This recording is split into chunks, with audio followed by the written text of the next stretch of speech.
Assalamualaikum warahmatullahi wabarakatuh. Alhamdulillahirabbil alamin wassalatu wassalamu ala israfil anbiya'i wal mursalin wa ala alihi wa sahbihi ajma'in. Amma ba'd. Sedulur, kembalinya peradaban Islam yang di dalamnya diterapkan syariah secara kafah untuk mewujudkan kembali izzul Islam wal muslimin bukanlah sebuah mimpi. Ini adalah sebuah kewajiban yang sangat agung.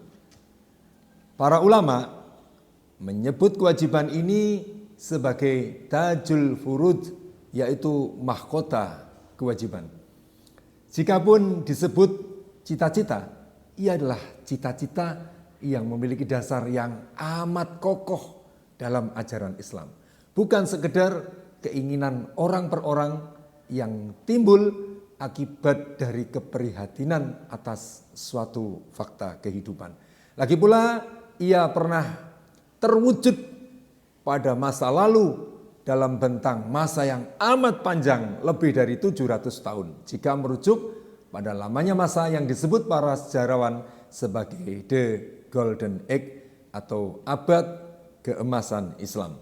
Oleh karena itu, mestinya umat Islam lebih punya kemauan greget untuk mewujudkan cita-cita mereka ketimbang Theodor Herzl saat menginginkan negara Yahudi berdiri, yang sesungguhnya dia tidak punya dasar sama sekali. Tidak di dalam Taurat, tidak pula dalam sejarah.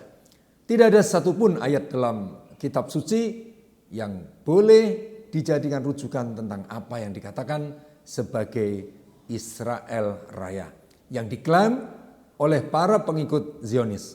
Seolah Tuhan sudah menandatangani peta wilayah yang membentang dari sungai Eufrat hingga sungai Tigris sebagai rumah untuk mereka.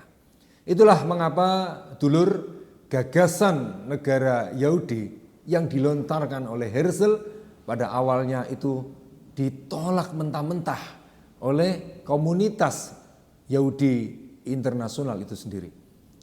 Bukan Herzl jika karena penolakan itu lantas berhenti berusaha untuk memberikan bobot keyahudian sebagaimana diceritakan oleh Roger Geraudi dalam buku tentang Zionisme, bahwa Theodor Herzl menambahkan sisi religius dalam cita-citanya itu.